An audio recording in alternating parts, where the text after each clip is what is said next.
man contre le Mali damay démarrer waat ci attaque bi nga xamante ne moom la ñu indi woon face au Soudan.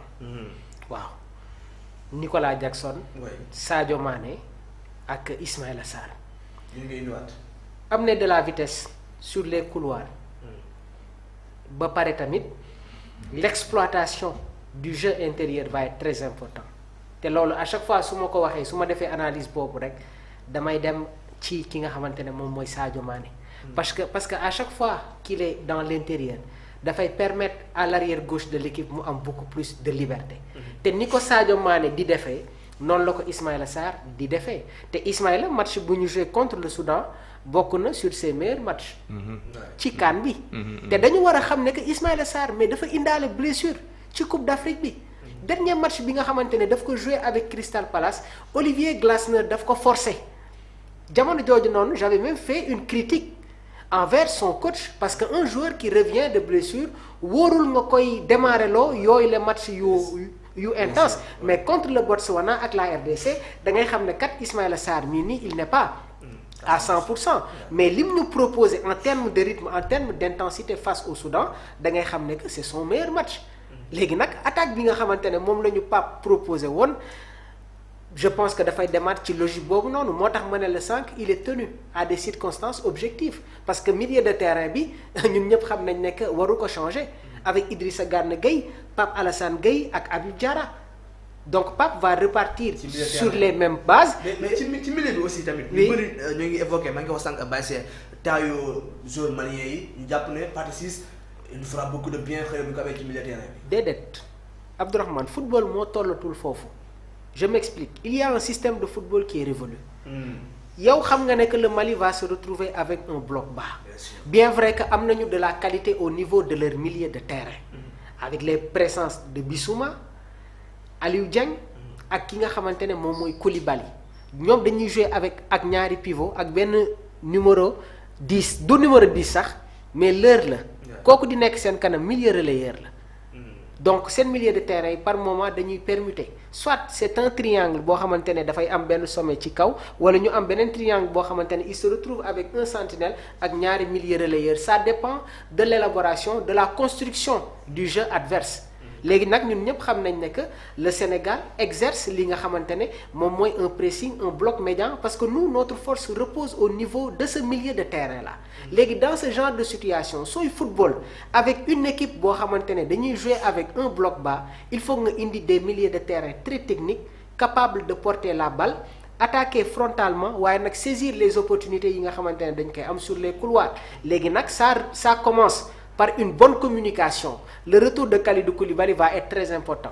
parce que moom jarul sax muy wax mais à travers ses déplacements dafay am cette capacité à yéegal bloc bi donc dans ce genre de situation là nag dañuy am ay joueurs yoo xamante ne ils auront de la variété dans le jeu waaye tamit permutation de nos attaquants dafay am solo trop moo tax ma ne la dans ce genre de match là un Nicolas Jackson va nous faire énormément de bien parce que Maliens yi fenn la ñu mën a gagner Sénégal muy Sénégal ñëw indil leen xeex soo ko defee da nga leen di fekk ci ñoom ci seen mëni mais su fekkee da nga teg bal bi jouer en une touche tac tac tac des jeux de triangle des jeux de combinaison sa numéro 9 ñëw di laaj Sadio Mané jóge fële jouer ci intérieur bi sa excentré yi di dem mais il ne peut pas tenir mais à chaque fois que tu joues long mais bal yooyu ñoo koy moom parce que c'est des joueurs très athlétiques donc dans ce genre de situation là man Pape fan laa koy xaaree muy ci côté droit attaque bi parce que Iliman sooy jouer avec un bloc bas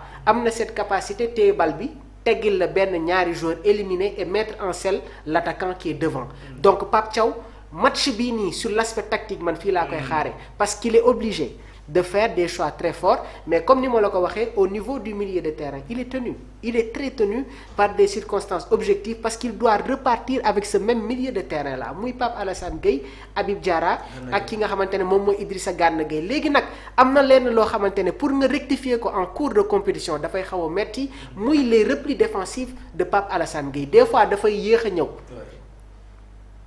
occasion yi nga xamante ne dañ koy am nañ ko teel a concrétiser léegi nag le Sénégal doit marquer autant de buts face au Mali parce que Mali équipe yépp yi nga xamante ne jiitu nañ ko dañu parvenir dugalaat but. Donc tey jii soo dugalee benn but doyul da ngay war a dem dugalaat deuxième but pour être à l'aise mais dina nekk un derby ça va être un match choc si côté gauche bi gars yaa ngi wax Ismaïla Jacobs wala El Hadj Malick Diouf allez-y foofu waaw Baye Cheikh poste bi nga xam ne xëy na ba léegi moo ngi def débat bu bëri moom mooy côté gauche bi Jacobs ou El Hadj Malick Diouf tey boo doon choisir ñoom ñaar pour démarrer face à l'équipe malienne kan ngay choisir. waaw choix bu difficile la. foofu choix bu difficile la 50-50 la ku si nekk ak say aptitude Diouf moo gën a am sécurité. bu dee da ngay football défense. kële moom moo ëpp vision bu dee da ngay def ay centre yoo xamante ni retrait la wala yu ni mel wala 1-2 ak Sadio Mané. donc koo ci dugal rek am na looy gagné am na looy perdre. voilà donc choix la boo xamante ni bokk na ci choix yi gën a difficile pour le sélectionneur benn surprise la boo xamante ni moom xëy na bu amoon dina ma neex. moom mooy le jeune Sarr là. le jeune Mamadou Sarr waaw ñu jox ko chance am. Mamadou Sarr waaw à la place de Niakhaté. waaye mën nañ ci défense parce que ni mu demee. c'est pas trop risqué Baye Cheikh. non ni mu demee ci Diouf ak. Jacobs noonu la demee ci Sarr ak Niakhaté il est très bon mais Niakhaté à la limite da ngay laaj sax est-ce que du milieu de terrain. parce que il est trop technique mais il réfléchit trop. li muy jouer ci charnière li muy xalaat dafa bari pour mu jouer ci benn touche dafa compliqué ci moom. il faut que mu xool joueurs yi fan lañ toll kii fan la toll xool ni puusaat doo la passe. yenn saa yi da koy def ba mënu ko gérer mu jox ko Edouard Mendy door ko jéem a lijjanti te Edouard foofu mooy faiblesse am. ballon au pied donc foofu rek la Niakhaté war a progresser bu ci progresser c'est l'un des meilleurs centraux au monde. voilà kon choix yi mën na compliqué. le milieu terrain ñu bëri naan partie xëy na mën na indi beneen touche face à l'équipe malienne. li la sa waay wax rek Mali moom erreur bi gën a mag bi ñu mën a def contre Mali mooy ñëw ci combat physique di xeex ak ñoom. di bëmaxante ak ñoom ay blessure nga siy jëlee ak ñàkk dugal but bal bi na daw il faut que bal bi daw il faut que mu am vitesse. ñu def ay décalage loolu Sénégal li mu ci def benn équipe def loolu la ñuy continuer. d'accord di leen ay Côte d'Ivoire rek laa gis mu def ko te démb la ko def. Côte d'Ivoire kese laa gis mu def li Sénégal di def ci jeu bi dawal bal bi te démb la koy door a def. Sénégal match bi yëpp def na ko loolu ngay indi contre Mali. bal bi daw na bal bi daw. soxla ñu ay duel ak non loolu boo ko defee. defar seen mbir. lenn tamit mën na la tax a teelu dugal te loolu ñun aayuñu si malheureusement. ñu si nag loolu il faut que ñu nangu ko. moom mooy les coups de pied arrêtés. waaw ça c'est vrai. il faut que ñu am ci 10 pour dugal benn. te bu ñu koy dugal en général bon ni ñu koy dóoree dañ koy dóor xantal ko bal bi yéeg après mën na sax indi ay blessé. bu ñu mënoon exploiter coup de pied arrêté. non dina yombal suñu match yi bu baax suñu problème la loolu nag man xaw ma fu mu ñu toppee rek. xëy na avec Seck xëy na Abdoulaye Seck souvent moom mooy. non ci dóor bi la. du ci ñuy jël bal bi. ci ki koy dóor la. d'accord depuis Henri Saivet amuñu kuy dóor coup franc yi bu baax. si équipe bi effectif bi kenn moom moo ci wane ne am na ci ay aptitude yu ñu mën a nangu moom mooy Lamine Camara. te moom bokkul ci titulaire yi jamono ji. bon c'est dommage parce que on aura beaucoup de coups de pied arrêtés. on en aura beaucoup parce que ñoom ils vont faire beaucoup de fautes. c'est vrai te malheureusement équipe yi ragaluñu def ay fautes ci kanamu Sénégal. parce que xam nañ Sénégal aayul ci côté boobu. te buñ ko mënoon dañ def différence. non buñ ko mënoon beneen affaire la.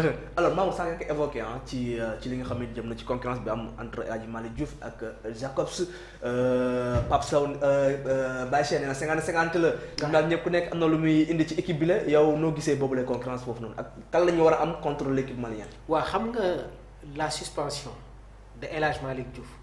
dafa distribuer waat les cartes. bien sûr waay parce que. Ismaïla Jacobs gis nga premier match bi dafa def passe décisive. deuxième match bi ak la RDC ñu indiwaat ko. troisième match bi Pape Thiaw indi El Hadji Malick Diouf.